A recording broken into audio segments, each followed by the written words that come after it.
샬롬.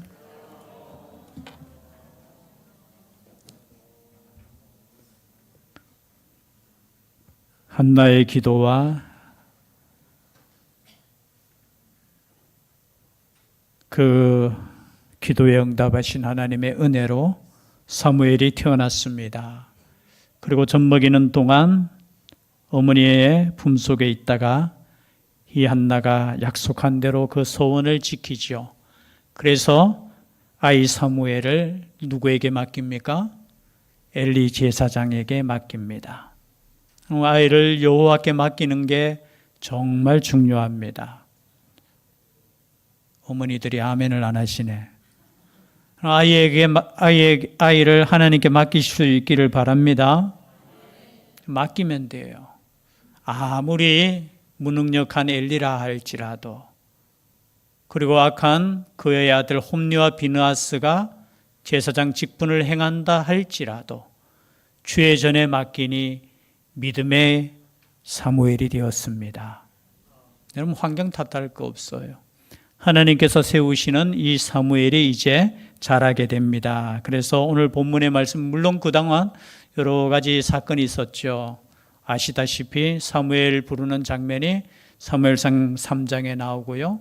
또 4장부터는 블레셋과의 전투에서 무엇을 빼앗겨버리죠? 하나님의 임재의 상징인 법궤를 빼앗겨버립니다.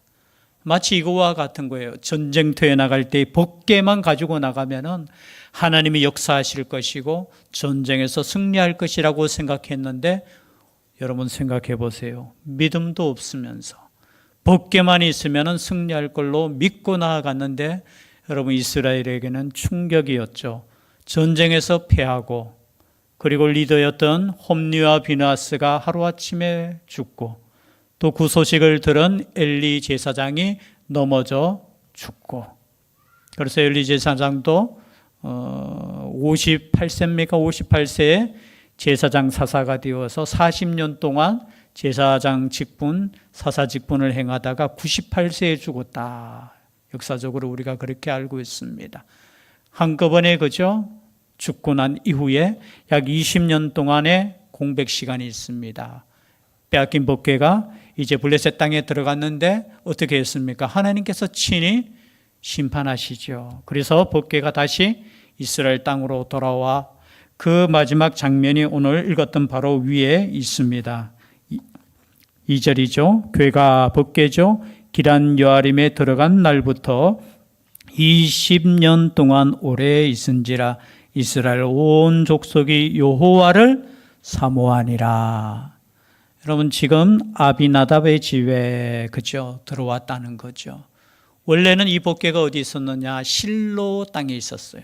거기에 성막이 있었고, 그런데 실로 땅에 돌아가지 못한 이유는 역사적으로 아마 전쟁에서 피했을 때 거기를 다 폐허가 되었는.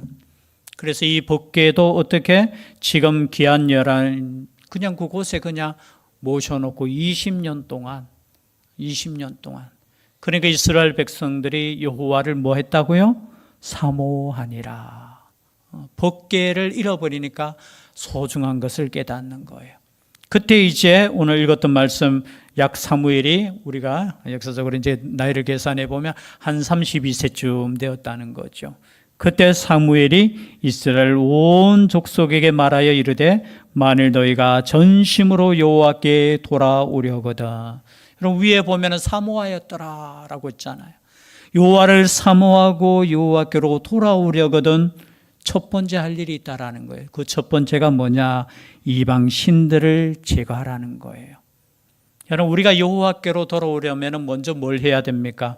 회개해야 된다는 거예요. 그런데 이스라엘 백성들이 온전히 돌아왔느냐? 사무엘의 눈에는 그렇지 않다는 거예요. 여전히 그들에게는 이방 신들과 아스다로스를 너희 중에서 제거하고 너희 마음을 여호와께로 향하여 그만 섬기라는 거예요. 여전히 이스라엘 백성들은 뭐가 있느냐? 우상이 있었다는 거예요. 뒤에 나오지만 여러분, 바알과 아스다로, 아세라하고 좀 헷갈리죠. 그냥 구약의 시대의 그 우상이에요. 그들이 섬기는 제일 큰 이제 신을 엘신이라고 해요. 그리고 엘신과 엘신의 부인이 있어요. 여러분 이해하십시오. 우상이니까 엘신의 부인이 아세라예요. 그 엘신과 아세라에서 태어난 신이 누구냐? 바알신과 아스타롯이에요. 이 두 신을 특별히 가나안 땅에서는 열심히, 바알신은 어떤 신이냐? 하늘의 신이라고 해서 번개와 비를 주는 신, 그리고 아스타롯은 이제 땅신이라고 해서 풍요를 주고 다산을 주고 우리로 표현하면 하늘의 복과 땅의 복을 주는 신이라고 믿고 있었다는 거죠. 여러분, 우리가 왜 하나님을 믿고 왜 예수님을 믿느냐 곰곰이 생각하셔야 돼요. 그냥 복을 얻으려고 그 차원에서 믿으면 안 돼요. 하나님은 하나님이시기 때문에 우리는 믿어야 되는 줄 믿습니다. 뭐 다른 데서 복 준다 하면 얼씨구나 하면서 거기에 찾아가려는 그 마음을 여러분 버리셔야 된다는 거예요. 오직 하나님만을 섬겨야 되는데 지금 이스라엘 백성은 뭐도 있었다는 거예요. 결국은 우상을 갖고 있었다는 거예요. 우상도 섬기고 또 누구도 섬겨요? 하나님도 섬기고, 오늘날로 말하면 뭡니까? 돈신도 섬기고 그리고 하나님 신도 섬기는, 아닌 것 같지만 우리가 기도하는 내용이나 우리가 살아가는 목적이 때로는 이럴 수 있다라는 거예요. 그때 사무엘은 이스라엘 백성에게 외치는 겁니다. 너희 마음을 여호와께로 향하여 그만 섬기라. 여러분, 오직 여호와만 섬길 수 있기를 바랍니다. 여러분, 여호와만 섬겨야 돼요. 그럼 자식도 섬기면 됩니까? 안 됩니까? 갑자기 자식 이야기하니까 섬기면 안 돼요. 여러분, 엘리 제사장이 망한 거 여러분 자세히 한번 읽어보세요. 한번 시간이 지났지만요, 제가 안 하려고 하다가 중요한 거라서 여러분 보십시오.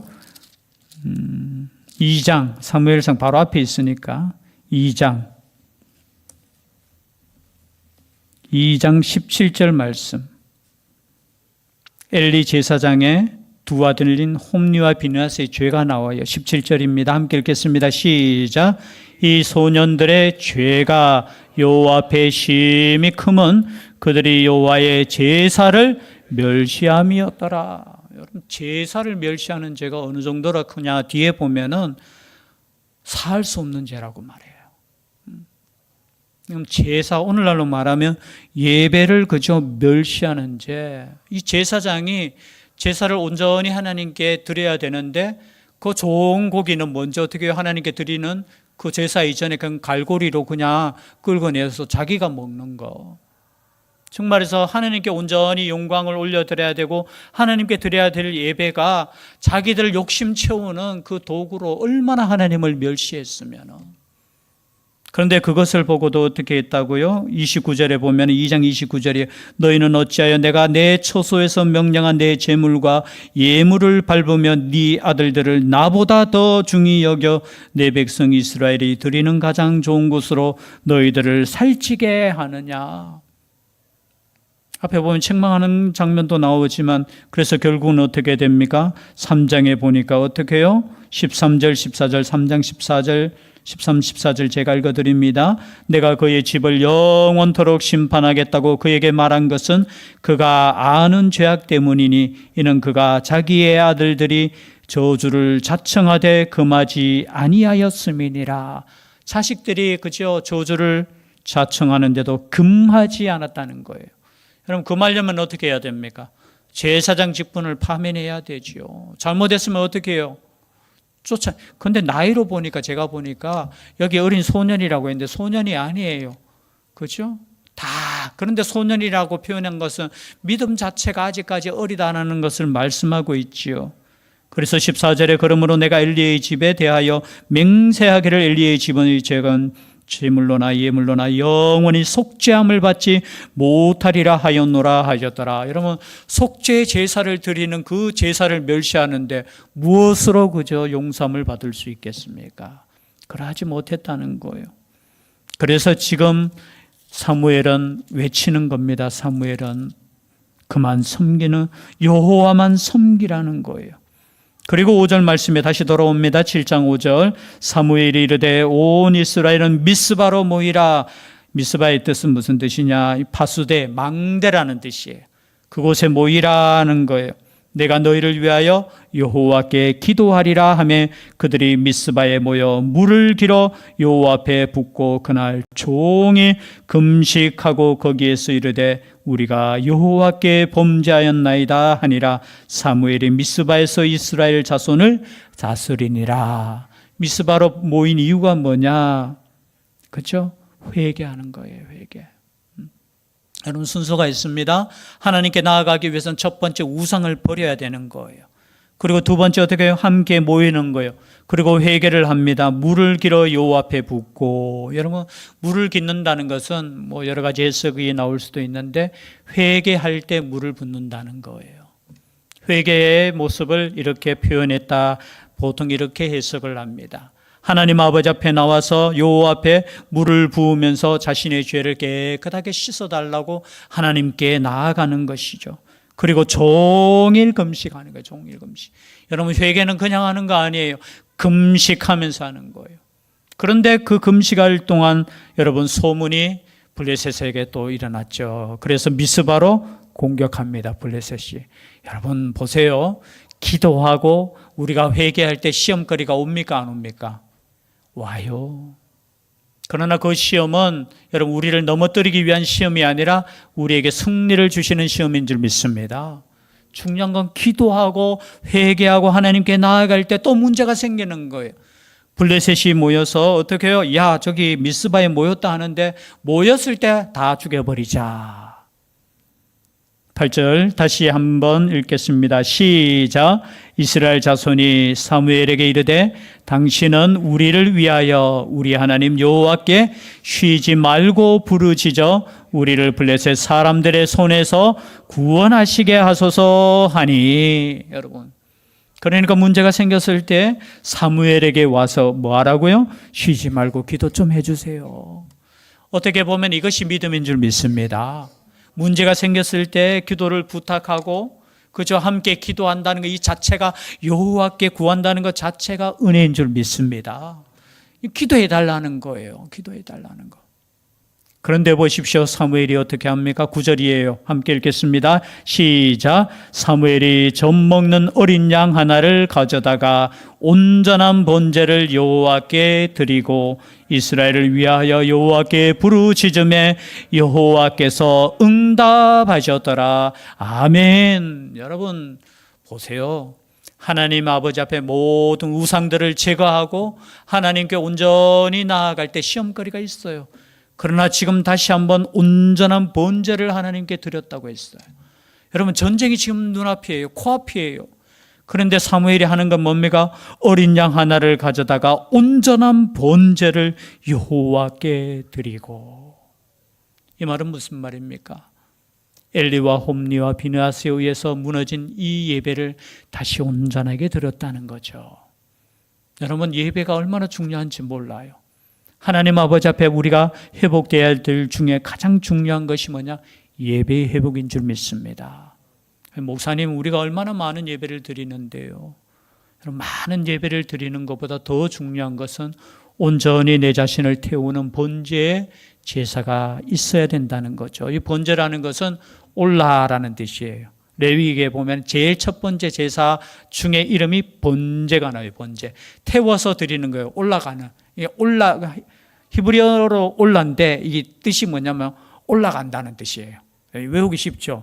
번제가 뭐라고요? 올라가는 거예요. 다 태워서 드리는 거예요. 다 태워서. 그런데 홈리와 비느하스는 다 태워서 드리는 게 아니고 뭐예요? 고기를 싹 좋은 고기는 자기가 먹고. 그러면 이건 영적인 의미로 따지면 예배는 온전히 하나님께 드리는 겁니다. 어떤 인간도 영광 받아서는 안 돼요. 오직 하나님 아버지 앞에 드리는 이 번제를 드렸다는 온전한 번제. 여러분, 하나님께서 얼마나 기뻐하셨겠어요. 온전한 번제가 되지 못한 그 예배가 온전히 회복되는 모습을 보고 얼마나 기뻐하셨을까요? 그때 여호와께 부르짖음에 여호와께서 응답하셨더라. 그래서 여러분, 저는 기도보다 더 중요한 것은 예배인 줄 믿습니다. 우리가 온전히 예배 드리면, 그래서 저는 금요 기도의 시간이나 어떤 예배 시간에도 하나님께 찬양하는 시간이 저는 제일 중요하다고 봐요. 목사님 설교 시간이 제일 중요하죠. 물론 중요하죠. 그러나 온전히 하나님께 온전히 예배하는 그 모습을 보고 여러분 하나님께서 이미 기도에 응답하신 줄 믿습니다. 문제 앞에서만 그 문제 가지고만 끙끙하지 마세요. 하나님께 영광 올리고 하나님께 온전한 헌신이 있으면 하나님께서 기도에 응답해 주신다는 거예요. 형식적으로 법계만 앞세워가 막 가는 게 중요한 게 아니에요.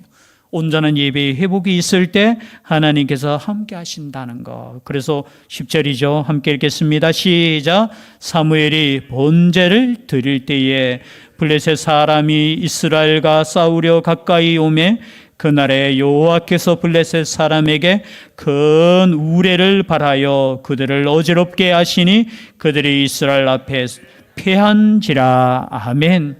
누가 해결하신다고요? 하나님께서.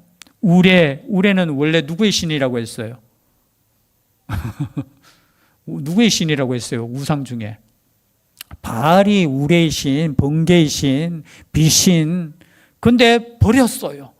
버리니까 참된 신이신 하나님께서 우레를 발하셔서 승리케 하셨다는 거예요. 그래서 오늘 순서대로 버리지 않은 역사가 일어나지 않습니다.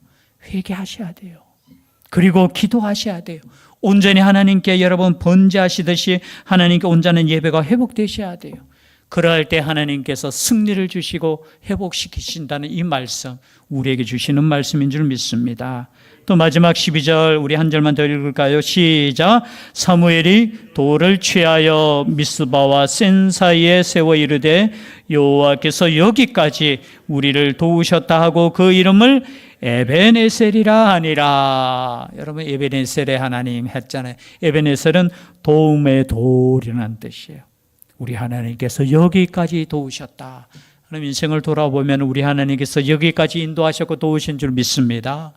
우리는 언제나 에베네셀의 하나님과 함께하는 줄 믿습니다. 우리의 삶이 다하는 그 시간까지 영원히 우리와 함께하시는 그 하나님께 온전한 예배와 온전한 헌신이 있는 우리가 될 수 있기를 주의 이름으로 축복합니다. 기도드리겠습니다. 사랑의 하나님, 변함없으신 하나님의 사랑 앞에 오늘도 저희들이 그 앞에 섭니다. 우리의 삶을 지켜주시고 또 우리의 모든 형편 아시오니 기도할 때 응답하여 주시옵소서. 혹여나 우리의 마음속에 있는 우상이 있다면 제거하여 주시고 온전히 하나님 아버지 앞에 예배할 수 있는 우리의 삶 되게 하여 주시옵소서. 지켜주시고 함께하여 주실 줄 믿사옵고 예수님 이름으로 기도드리옵나이다. 아멘.